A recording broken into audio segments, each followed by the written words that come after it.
Practice set 1.4, question number 2. It is based on activity. कृतीवर depend असणारा हा question आहे. 1 मार्क्स साठी क्वेश्चन विचारला होता बघा. सिंपल आणि सोपा आहे. आपण जो मगाशी पाहिला होता areas of theorem of areas of similar triangle. मराठीत काय म्हटलं होतं? समरूप त्रिकोणांच्या क्षेत्रफळांचे प्रमेय. ऐक, triangle ABC, similar triangle PQR. ABC आणि पीक्यूआर हे दोन ट्रायंगल सिमिलर आहे, समरूप आहे. बघा, सिमिलरचं साइन काढत असताना पहिल्यांदा खाली यायचं आणि मग वर similar sign. Okay, this to triangles are similar. अजून काय इन्फॉर्मेशन दिली बघा? एबी आणि पीक्यू ह्या दोघांचा रेशो दिलाय 2:3.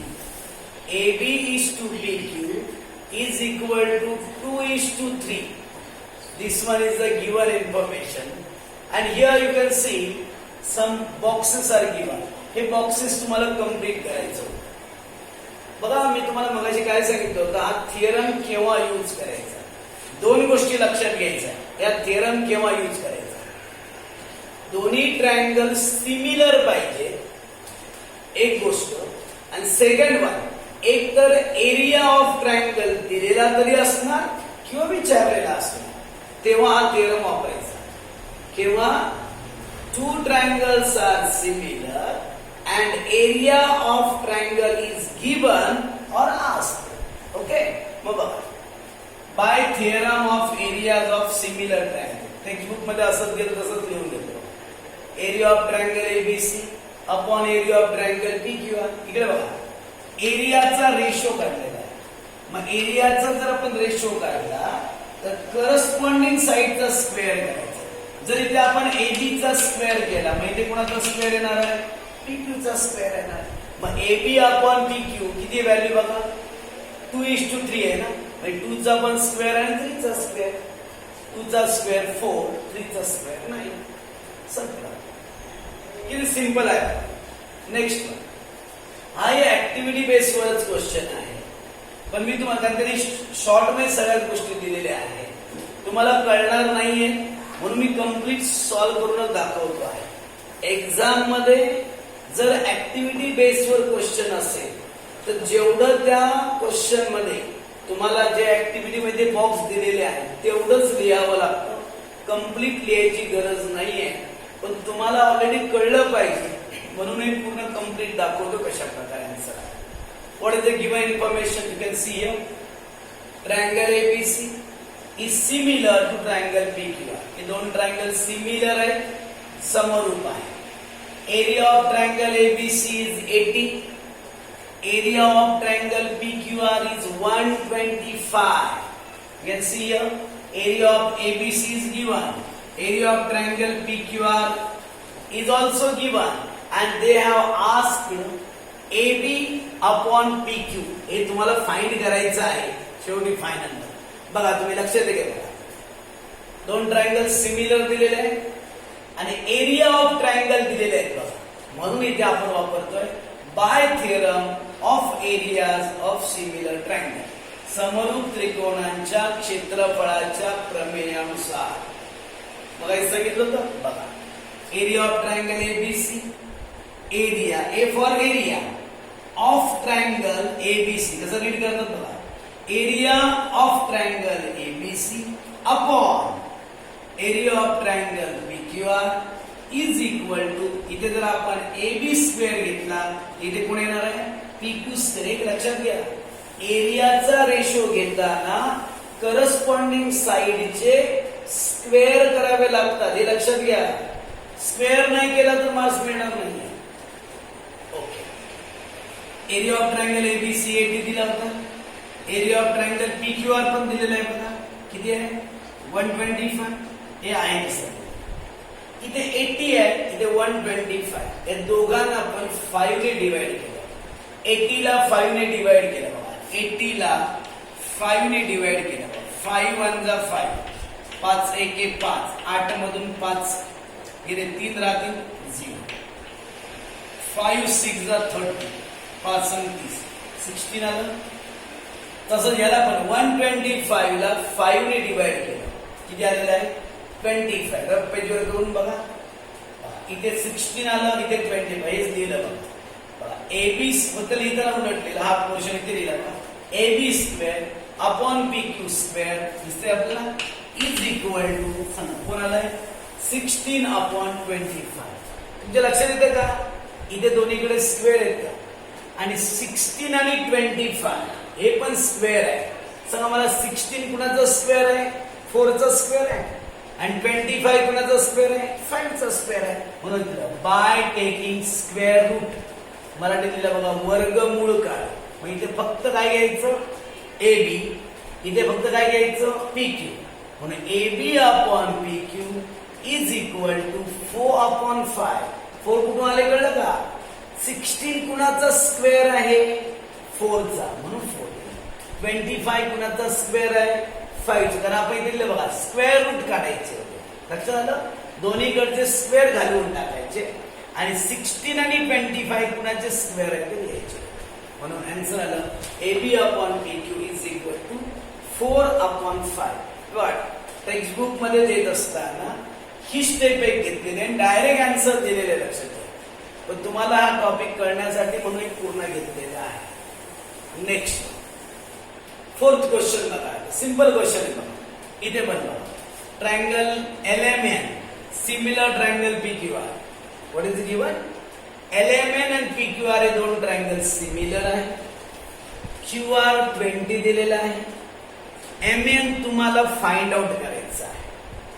अजून एक इम्पॉर्टंट इन्फॉर्मेशन दिली आहे बघा लक्षात घ्या. इम्पॉर्टंट माहिती आहे बघा 9 into area of triangle PQR is equal to 16 into area of triangle LMN. He information दिलेली आहे. ही पण इन्फॉर्मेशन दिलेली आहे. ही एक इन्फॉर्मेशन दिलेली आहे.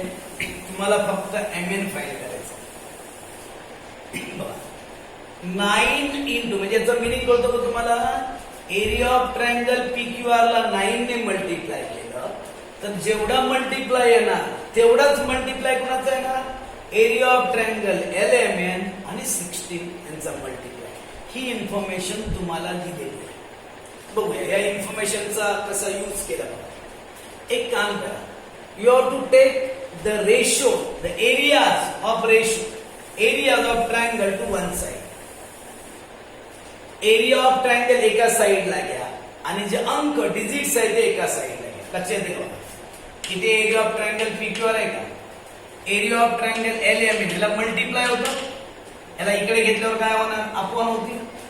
लक्षात ठेवा हे इंटू आहे मल्टिप्लाय गुणिले आहे इकडे गेले भागिले अपॉन झालं इज इक्वल टू पहिले कोण आहे 16 आहे आणि इकडे बघा 9 इंटू आहेत का मल्टिप्लाय ना तिकडे गेलं अपॉन. कळलं काय केलं आपण 9 तिकडे घेतले इंटू होते ते डिवाइड झाले अपॉन झाले गुणिले होते ते भागिले झालं आणि इथे एरिया ऑफ ट्रायंगल मल्टिप्लाय होतं ना इथे दोन प्लेस बदललं 9 तिकडे गेला एरिया ऑफ ट्रायंगल LMN. मग आता तुमच्या लक्षात येतं बघा area of triangle PQR upon area of triangle LMN is equal to किती आलं 16 अपॉन 9 आलं. मग मला सांगा एरिया ऑफ मिळाला तर रेशो मिळाला की 16 अपॉन. मग आपण by theorem of areas of similar triangles मराठीत काय येणार इथे समरूप त्रिकोणांच्या क्षेत्रफळांच्या प्रमेयानुसार काय दिलं area of triangle PQR upon area of triangle LMN. इथे पहिली साईड कोणती आहे PQ मग PQ square upon LM square. तुम्ही मला PQ का नाही घेतला आपण PQ स्क्वेअर किंवा LM स्क्वेअर का नाही घेतला कारण तुम्हाला दिलेली इन्फॉर्मेशन बघा QR दिलेला आहे आणि MN फाइंड करायचं आहे म्हणून आपण घेताना सेकंड साईड घेतो. कुणाचा स्क्वेअर आला मग QR स्क्वेअर अपॉन कुणाचा स्क्वेअर. मग इथे जर QR आला इथे कोण येणार सांगता MN स्क्वेअर येणार.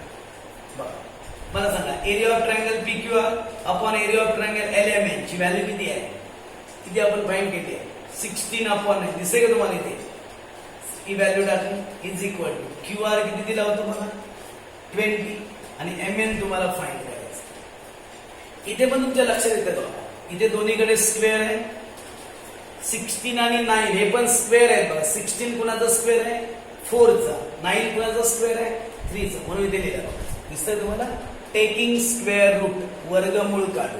सांगा मला 16च्या ठिकाणी किती लिहिलं बघा 4, 9च्या ठिकाणी किती लिहिलं आपण 3. कारण स्क्वेअर रूट काढतोय.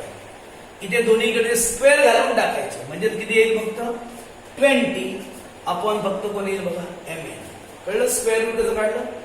16च्या जागेवर 4 लिहिणार, 9च्या जागेवर 3 लिहिणार, 20 स्क्वेअर आहे ना फक्त 20 आणि ते mn. आता काय करावं लागेल. You have to find out value of mn. What we have to do. Make the cross multiplication. तिरकस गुणाकार करा.